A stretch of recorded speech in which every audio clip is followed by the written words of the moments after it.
Hello viewers, मैं Bhavna Mathur, lecturer electronics from GWPC Ajmer. आज मैं आपको पीएन जंक्शन डायोड की वीआई कैरेक्टरिस्टिक्स प्लॉट करने का प्रैक्टिकल करवाऊंगी। पीएन जंक्शन डायोड की कैरेक्टरिस्टिक्स के लिए ये हमारे पास एक किट है। इस किट में हमें बस कनेक्शन करने हैं। बाकी आपको यहाँ पे दिख रहा होगा, ये एक वोल्टमीटर है, एक अमीटर है। वोल्टमीटर वोल्टेज को मेज़र करेगा, अमीटर उसमें फ्लो होने वाली करंट को मेज़र करेगा। यहाँ पे ये एक ऑन ऑफ स्विच है, ये पावर को इंडिकेट कर रहा है। और ये हमारा एक सिलेक्शन पॉइंट है जिसमें हम वोल्टेज डिसाइड कर सकते हैं कितना वोल्टेज आपको अप्लाई करना है। 3 वोल्ट करना है तो इस नॉब को इधर कर देंगे, और 30 वोल्ट करना है तो इसको हम स्विच कर देंगे इस तरफ। तो वोल्टेज हमको जितना चाहिए उस अकॉर्डिंग इसको करते हैं। अब इस वोल्टेज की जैसे हमने रेंज रख दी 3 वोल्ट, तो ये 0 से 3 वोल्ट वेरी करेगा। उसको वेरी करने के लिए ये एक पोटेंशियोमीटर है जो कि वोल्टेज को वेरी करता है। अब यहाँ पे हमारे को ये तो कनेक्शन निकाल रखे हैं वोल्टेज के लिए। ये इंटरनली कनेक्टेड है, यहाँ पे 0 से 3 वोल्ट, इन दो पॉइंट के बीच में 0 से 3 वोल्ट मिल रहा है। और ये आपस में कनेक्टेड है, तो यहाँ भी 0 से 3 वोल्ट मिल रहा है। अगर हमने 3 की रेंज में रखा है, अगर हम 30 की रखते हैं तो यहाँ पे 0 से 30 वोल्ट हमें मिलेंगे इन दो पॉइंट और इन दो पॉइंट्स के बीच में। अब हमारा ये जो सर्किट है इसको हम सॉल्व। अब पीएन डायोड के बारे में जैसा कि हम जानते हैं कि ये फॉरवर्ड बायस में वर्क करता है और रिवर्स बायस में वर्क नहीं करता। तो हम पहले इसका फॉरवर्ड बायस में कनेक्शन बनाएंगे, फिर हम इसको रिवर्स बायस में बना के वोल्टेज और करंट की रीडिंग लेंगे। तो मैं आपको इसका डायग्राम बताती हूँ forward bias and reverse bias के लिए। ये वाला डायग्राम फॉरवर्ड बायस के लिए है। क्यों है फॉरवर्ड बायस? ये डायोड का एनोड है और ये कैथोड है।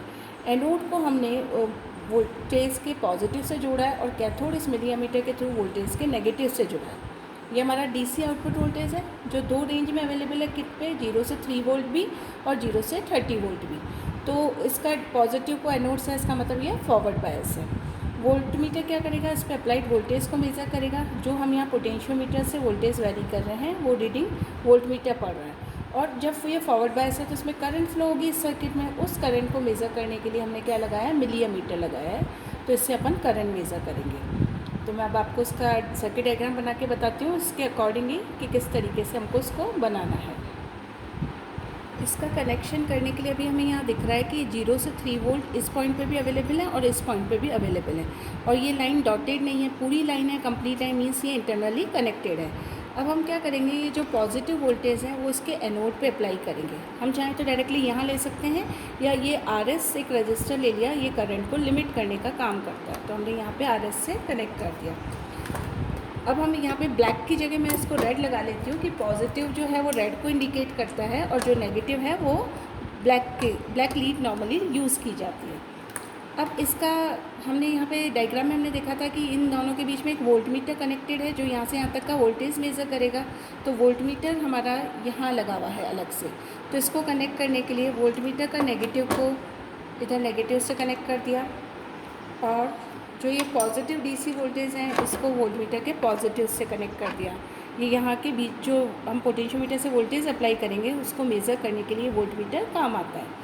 मिलीमीटर हमने डायग्राम में देखा था कि सीरीज़ में लगा हुआ है, और किसके लगा है? कैथोड से मिलीमीटर के पॉजिटिव को हमने कनेक्ट किया था। तो कैथोड ये रहा इसका, इस कैथोड टर्मिनल से हम मिलीमीटर के पॉजिटिव को कनेक्ट करेंगे। और जो मिलीमीटर का जो नेगेटिव था वो किस में जा रहा था? ये सप्लाई के नेगेटिव में जा रहा था, जो डीसी वोल्टेज है।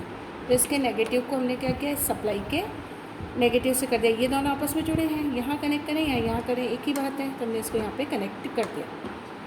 अब इसमें तरीका क्या है कि हमने पहले रेंज सेलेक्ट करी। अभी यहाँ पे इस किट के अंदर दो रेंज है, 3 वोल्ट एंड 30 वोल्ट, जो हम यहाँ से सेलेक्ट करेंगे। तो हमारे 3 वोल्ट पे अभी रखा है इसको, तो उधर भी हम 3 वोल्ट सेलेक्ट करेंगे।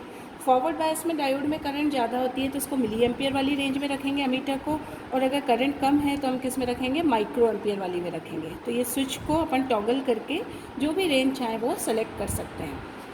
अब मैं मेन फोकस अपना वोल्टमीटर और अमीटर पे करती हूँ और मैं आपको बताती हूँ कि इसका लीस्ट काउंट हम कैसे निकालेंगे, फिर हम रीडिंग लेंगे। अब जैसे हम अगर वोल्टमीटर को देखें तो वोल्टमीटर पे दो स्केल हमें दिखाई दे रही है। ऊपर दिख रहा है 0.51, 1.5 से लेकर लास्ट 3 तक, और नीचे वाली जो रीडिंग्स दिख रही है, जो स्केल दिख रही है, वो है 0 से लेकर 30 तक। तो हमारी रेंज भी दो है वोल्टेज सेलेक्ट करने की, एक 3 वोल्ट है और एक 30 वोल्ट है। एक टॉगल स्विच लगा हुआ है यहाँ पे, ये टॉगल स्विच दिख रहा होगा आपको। ये टॉगल स्विच लगा है, इसको आप ऊपर नीचे करके जो भी रेंज हमको चाहिए वो सेलेक्ट कर सकते हो। तो जब 3 वोल्ट पे होगा तो हम कौन सी वाली स्केल पढ़ेंगे, ऊपर वाली स्केल पढ़ेंगे, और जब ये 30 पे हुआ तो हम नीचे वाली स्केल को पढ़ेंगे। अब मैं इसका लीस्ट काउंट आपको निकालना बताती हूँ कि 0 से 0.5 के बीच में अगर हमने 3 वोल्ट की रेंज सेलेक्ट की है तो ऊपर वाली रीडिंग लेंगे तो 0 से 5.5 के बीच में 10 पार्ट है, यानी 10 पार्ट्स बराबर है 0.5 के।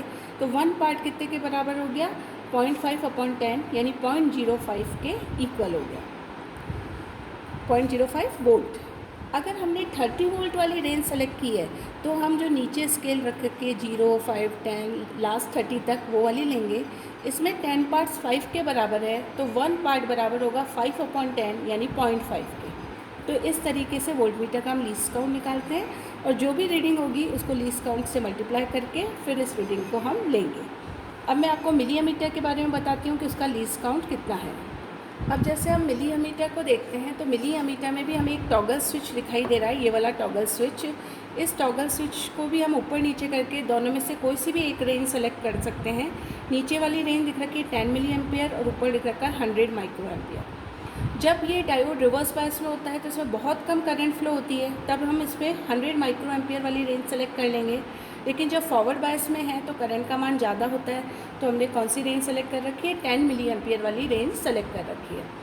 अब इस मिली एमीटर का अगर हम लीस्ट काउंट देखें तो इसमें भी 2 स्केल दिख रही है, ऊपर लिख रहा है 0 से लेकर 10 तक और नीचे दिख रहा है 0 से लेकर 100 तक। अगर हमने 100 माइक्रो एम्पियर वाली रेंज सेलेक्ट की है तो हम ये वाली रीडिंग पढ़ेंगे 0 से लेकर 100 वाली। तो माइक्रो एम्पियर में इसकी रेंज क्या है, 0 से 20 के बीच में 10 पार्ट्स हैं, तो 10 पार्ट्स बराबर है 20 माइक्रो एम्पियर के। तो 1 पार्ट जो बराबर होगा वो हो जाएगा 20/10 यानी 2 माइक्रो एम्पियर के बराबर एक ये स्मॉल वाला पार्ट होगा। अगर हमने इसकी रेंज 0 से 10 वाली सेलेक्ट की है तो वो मिली एम्पियर में होगी। उसमें हमें दिख रहा है कि 0 से 2 के बीच में 10 पार्ट्स हैं, तो 1 पार्ट बराबर हो गया अपना 2/10 यानी 1 पार्ट बराबर किसके हो गया, 0.2 के, यानी एक स्मॉलेस्ट पार्ट इस समय बराबर होगा 2 मिली एम्पियर्स का। तो इस तरीके से हम वोल्टमीटर और अमीटर की रीडिंग लेंगे। अब हमें ग्राफ प्लॉट करना है V और I के बीच में, तो हम V और I को नोट करेंगे। V और I के लिए हम इस तरह की टेबल बनाएंगे। इस टेबल में हमें दिख रहा है कि इधर एक तो हमने फॉरवर्ड वोल्टेज लेनी है, इधर फॉरवर्ड करंट ले ली है, तो वोल्टेज की वैल्यू बढ़ाते जाएंगे और उसके कॉरस्पॉन्डिंग करंट की वैल्यू मेज़र करते रहेंगे। तो जब हम ग्राफ खींचेंगे तो एक्स एक्सिस पे अगर हमने लिया, एक्स एक्सिस पे हम यहाँ पे ले लेंगे वोल्टेज और वाई एक्सिस पे हम ले लेंगे करंट, तो ये इस तरीके का ग्राफ आएगा। इसमें भी इनिशियली करंट 0 है और धीरे धीरे करंट का मान बढ़ रहा है। तो अब हम रीडिंग लेके देखते हैं क्या कि हमारा इस तरह की कैरेक्टरिस्टिक्स आती है या नहीं आती है। इस टेबल के अंदर उन रीडिंग को नोट करेंगे और ग्राफ पेपर पे ये ग्राफ बनाएंगे। अब हम इसको स्विच ऑन करते हैं और वोल्टेज की वैल्यू, स्टार्टिंग में वोल्टेज की वैल्यू हम क्या रखेंगे, 0 रखेंगे। तो जब वोल्टेज 0 है तो हमें दिख रहा है इस समय करंट भी 0 है। अभी वोल्टेज के लिए हमने यहाँ पे कौन सी रेंज सेलेक्ट कर रखी है, 0 से 3 वोल्ट, और करंट के लिए हमने जो रेंज सेलेक्ट कर रखी है वो है 0 to 10 मिली एम्पियर्स। तो इसमें तो हमको 0 से 3 वोल्ट ले रखा है, तो हम कौन सी वाली पढ़ेंगे, ऊपर वाली स्केल पढ़ेंगे, और इसमें हमने क्या कौन सी वाली स्केल पढ़ेंगे, मिली एम्पियर 0 से 10 ऊपर वाली। तो रीडिंग इस प्रकार से लेंगे कि अब धीरे धीरे अपन वोल्टेज को बढ़ाएंगे। सपोज़ कर लिया अब ऊपर वाली रेंज सेलेक्ट की है तो मैंने इसके बीच वाले पार्ट जो बराबर होता है 0.25 के, 5 पार्ट हैं, एक पार्ट की जो लीस्ट काउंट है वो किसके बराबर है, हमारे 0.05 के है, तो ये कितने के बराबर हो गया, 0.25। तो हमने अगर पहला वोल्टेज की रेंज ले ली 0.25, तो उसके लिए करंट मेज़र करेंगे। करंट हमें दिख रही है कि थोड़ा सा आगे बढ़ा है, 2 पार्ट आ रहे हैं, तो ये 2 पार्ट आ रहे हैं। स्केल हमने कौन सी ली, 10 मिली एम्पियर वाली यानी ऊपर वाली, तो ऊपर वाली में 10 पास 2 के बराबर है, तो लीस्ट काउंट हो गया 0.2, तो करंट की वैल्यू कितनी हो गई, 0.4 मिली एम्पियर्स। अब धीरे धीरे हम वोल्टेज को बढ़ाते जाएंगे। जैसे हमने लिया 0.5 पे रीडिंग ली, एक वोल्टेज को बढ़ा के 0.5 करा, तो करंट हमारी बढ़ रही है। करंट हमारे को यहाँ पे दिख रहा है कि लगभग 5 पार्ट आ रहे हैं, तो 5 पार्ट यानी 1 मिली एम्पियर, सॉरी, क्योंकि मिली की रेंज हमने सेलेक्ट कर रखी है।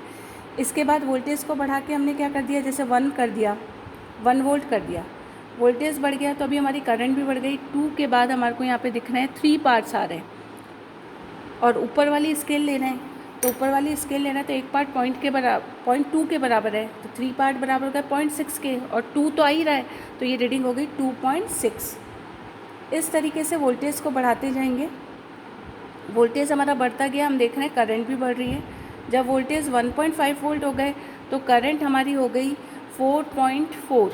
4 तो आ ही नहीं, फिर 2 पार्ट्स आ रहे हैं, तो एक पार्ट 0.2 के बराबर है, तो 2 पार्ट बराबर हो गए 0.4 के। तो इस तरह वोल्टेज बढ़ाने पे हमारे करंट का मान बढ़ता जा रहा है, और हम इन सब वैल्यूज़ को काम में लेके फॉरवर्ड कैरेक्टरिस्टिक्स प्लॉट करेंगे। अब हमने 3 वोल्ट तक मैक्सिमम वोल्टेज कर दिया, करंट इस समय क्या हो गई, मैक्सिमम हो गई। अब हम चाहें तो 3 वोल्ट से इस रेंज को एक्सटेंड कर सकते हैं, लेकिन उसके लिए पहले इसको मिनिमम लाएंगे, क्योंकि नहीं तो एक साथ ये कितना हो जाएगा, 30 वोल्ट हो जाएगा। तो हम इसको मिनिमम करें और रेंज को चेंज करें। फिर हम अगर वोल्टेज को बढ़ाते हैं तो करंट बढ़ रही है इस समय भी, लेकिन अपन देखेंगे कि करंट यहाँ पे आप देखिए थोड़ा ही वोल्टेज बढ़ पाया, उसके बाद करंट मैक्सिमम हो गई। 3 वोल्ट की रेंज में ही करंट क्या होने लग गई थी, मैक्सिमम होने लग गई थी। तो अगर अपन ये वाली रीडिंग 30 वोल्ट पे रख के नहीं भी लें तो कोई फ़र्क नहीं पड़ेगा, क्योंकि लगभग सारी वैल्यूज़ वहाँ कवर हो जाएगी। 3 वोल्ट तक मैक्सिमम करंट इसमें फ़्लो होगी। तो इस तरीके से फॉरवर्ड बायस में रीडिंग लेते हैं। अब हम रिवर्स बायस में देखेंगे, लेकिन पीएन डायोड का रिवर्स बायस ज़्यादा नहीं बढ़ाते हैं, क्योंकि रिवर्स बायस में अगर जंक्शन का ब्रेकडाउन हो जाता है तो डायोड यूज़ करने लायक नहीं रहता। लेकिन कुछ स्मॉल वोल्टेज देख के हम देखेंगे कि करंट का मान क्या हो रहा है। रिवर्स बायस के लिए मैंने आपको यहाँ पे डायग्राम दिखाया है। रिवर्स बायस में क्या करते हैं, जो कैथोड होता है उसको बैटरी के किससे कनेक्ट करते हैं, पॉजिटिव से। तो कैथोड बैटरी के पॉजिटिव से है, और एनोड माइक्रोमीटर की हेल्प से किससे कनेक्टेड है, नेगेटिव से। यहाँ पे जो वोल्टेज है उसको हम वेरी करेंगे यूजिंग पोटेंशियोमीटर। तो जब वोल्टेज वेरी करेंगे तो कितना वोल्टेज मिल रहा है वो उस वोल्टमीटर से पढ़ेंगे, और इस सर्किट में उन्हें फ्लो होने वाली करंट को माइक्रोमीटर इसलिए यूज़ लिया है क्योंकि रिवर्स बायस में डायोड में करंट का मान बहुत कम होता है। जबकि फॉरवर्ड बायस में हमने क्या लिया था, अभी ऊपर फॉरवर्ड बायस का डायग्राम दिख रहा है, इसमें मिली एमीटर काम में लिया था, और वोल्टेज की रेंज ली थी 0 से 3 वोल्ट। यानी फॉरवर्ड बायस में 3 वोल्ट होते हुए यानी वोल्टेज कम है तो भी करंट मैक्सिमम फ्लो होती है। रिवर्स बायस में हाई वोल्टेज लगाने पर डायोड का ब्रेकडाउन हो जाता है, डायोड यूजलेस हो जाता है। इसलिए रिवर्स बायस पे हम बहुत कम वोल्टेज लगा के देखेंगे कि इसकी परफॉर्मेंस क्या है, करंट का मान कितना है। अब कनेक्शन करते हैं। हम क्या करते हैं, सबसे पहले हमारा जो बैटरी का पॉजिटिव है, यानी यहाँ भी पॉजिटिव ले सकते हैं, यहाँ भी ले सकते हैं। बैटरी का जो पॉजिटिव है वो किससे जुड़ रहा है, कैथोड से जुड़ रहा है, तो ये हमने कैथोड। डायोड ऊपर भी बना हुआ है, नीचे भी बना है, ऊपर फॉरवर्ड बायस के लिए, नीचे रिवर्स बायस के लिए। सिंबल से ही दिख रहा है कि इस समय कैथोड यहाँ ले रखा है और इसका एनोड इस समय यहाँ था, तो फॉरवर्ड बायस में इसको यूज़ किया हमने, रिवर्स बायस में हम इसको यूज़ कर रहे हैं। अब कैथोड के बाद जो एनोड है हमारा, वो एनोड इस RS के थ्रू, क्योंकि अगर हाई वोल्टेज लगाते हैं तो करंट क्या होगी, जंक्शन का ब्रेकडाउन होने पे करंट ज़्यादा फ्लो होती है, इसलिए करंट को लिमिट करने के लिए हमने ये RS की वैल्यू चूज़ की है। अब ये किस में जाता है, माइक्रोमीटर के पॉजिटिव में। तो हम पहले तो इसको टॉगल स्विच को किस पे कर देंगे, माइक्रो एम्पियर की रेंज में कर देंगे, और इसको यहाँ पे इसके पॉजिटिव से कनेक्ट करेंगे। इस माइक्रोमीटर का जो नेगेटिव है वो जाएगा हमारे वोल्टेज सोर्स के नेगेटिव पर।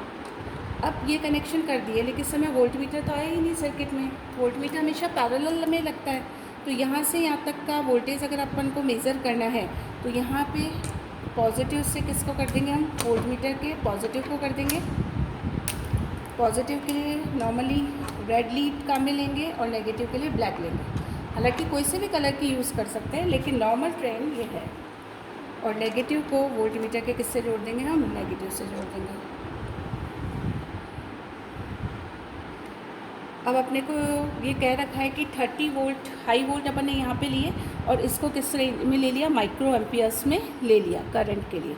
तो माइक्रो एम्पियर का मतलब है ये नीचे वाली स्केल पढ़ेगा इसकी, और इसमें 30 वोल्ट लिया है तो इसमें भी नीचे वाली स्केल पढ़ेगा। वोल्ट मीटर के लिए मैं आपको बता दूं कि नीचे वाली स्केल का लीस्ट काउंट क्या होगा, 10 पार्ट्स बराबर है 5 के, तो 1 पार्ट बराबर हो जाएगा 0.5 के। और इसके अंदर हम देखेंगे कि 10 पार्ट्स बराबर है 20 के, तो 1 पार्ट किसके बराबर है, 2 माइक्रो एम्पियर्स के बराबर है। तो ये इनके लीस्ट काउंट है। अब हम रीडिंग लेंगे, इसके लिए पावर को ऑन करेंगे। यहाँ पे भी अपन ने कौन सी रेंज सेलेक्ट करेंगे, 30 वोल्ट सेलेक्ट करेंगे। इसको ऑन करते हैं और वोल्टेज को पहले अपन ने कम करेंगे।